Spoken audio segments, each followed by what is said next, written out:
I've been riding on a daydream.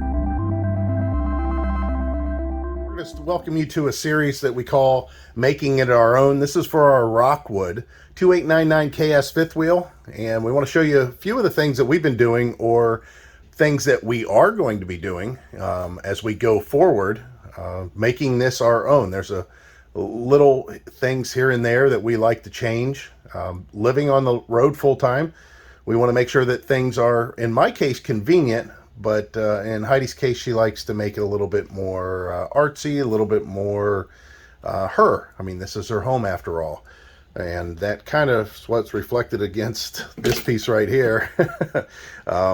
And all the links for this will be in our description of our video. It'll take you to our store. Just go through the store and you'll be able to find all this stuff. It's our Amazon store. But I think I'll include the links also on the video direct. If you go up a little bit further here, you're going to see the propane tank sensor.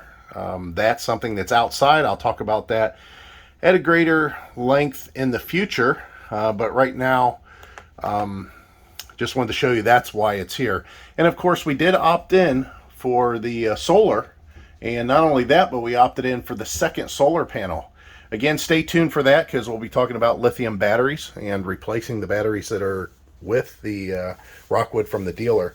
You're going to see an odd thing. If you have one of these fifth wheels that has this bathroom and bedroom combination, which right now a lot of the Rockwood fifth wheels, any of them that have a bed slide, pretty much has this setup going forward. We were having a problem with the doors for us. Leaving at night out of the bedroom door, you can imagine it swings open. We had to walk to the steps because this door swung the opposite way. The handle used to be over here and it would swing out this way. We decided to change that, and it does allow us to fully extend the door. We put the bump stop though so we don't hit the panel with the handle, and this allows us to go in this way all day long,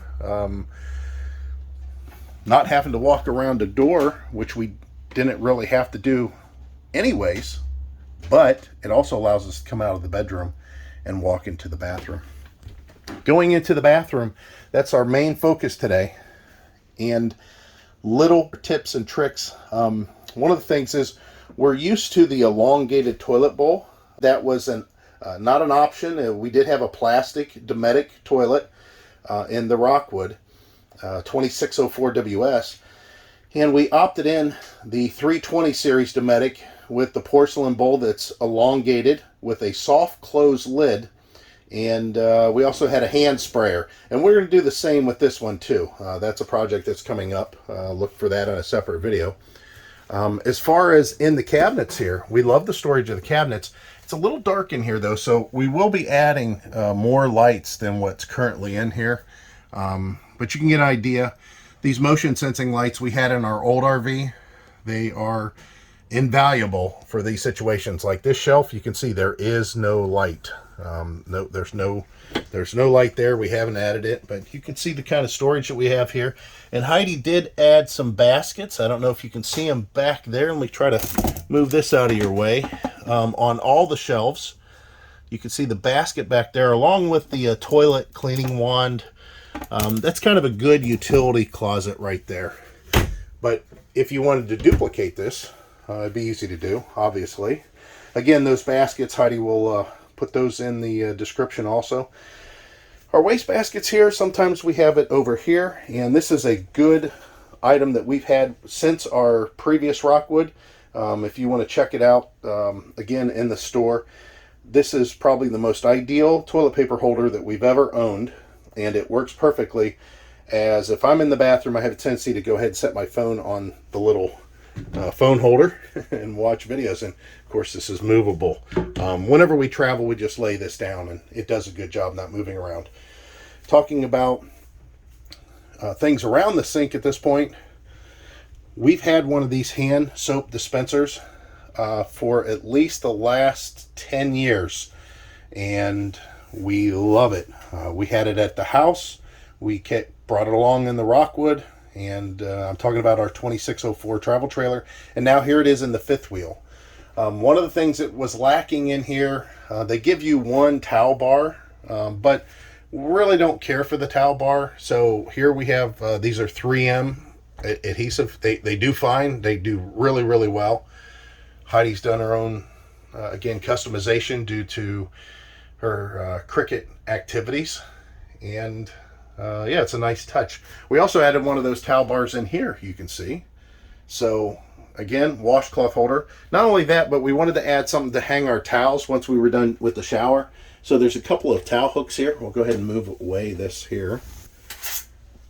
And you can see the 2 towel hooks.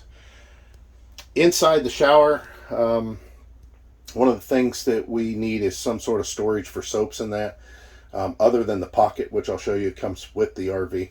So again, something added here, just a little pocket. Now this is a working shower. This isn't anything staged here, so you're going to see, you know, some soap residue and stuff. That's because we use it.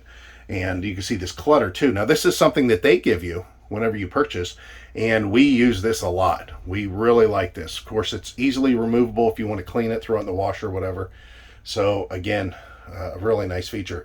Now, as far as the shower head, we did have an oxygenic shower head on our last RV. We like this shower head. This shower head is an upgrade, definitely, from what used to come with them. The only thing we added was this shutoff valve. And the reason is because when we shut off the water with that, as yours does on your shower from the factory, it allows water pressure and water to continue to drip. Not a big deal. It's for kind of a scalding, anti-scalding safety thing that they have. We don't really have a problem with that. So what we did is we added that valve, and that is a positive shutoff valve. When that valve is off, there is no water that comes out that shower head whatsoever.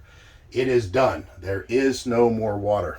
So as far as the shower additions that we made, just bolting on or adding to, there's one other that we did.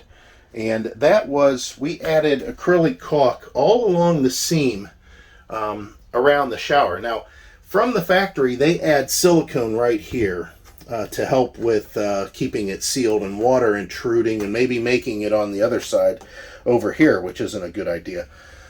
And there is a positive lip. You can see this fold here, from here to here. There's a lip. This bottom part goes up and causes it to where no water can go through that crack. So don't be afraid that if you see a crack that the water is getting in there and going to the floor or leaking, because it would have to raise above this level that you see, this built-in seam, for it to actually leak. But what we don't like is if we're not positioned or leveled exactly perfect, water has a tendency to stand right here. And also in the gap that is underneath these 2 sections. There's nothing wrong with that other than the fact that it will hold mold after a while. I mean, that standing water would have to be removed every single time. And we find sometimes when we take our shower, you know, we just load up and get out and forget to wipe it down. But just be cautious of that. Also, as far as the water down here, it will go back into the shower whenever it runs down the door and into that track. Just keep that track clean so that the water does not get blocked through one of those seams. So again, making it our own, it's something that you should do too. And we'll talk about this in future videos too.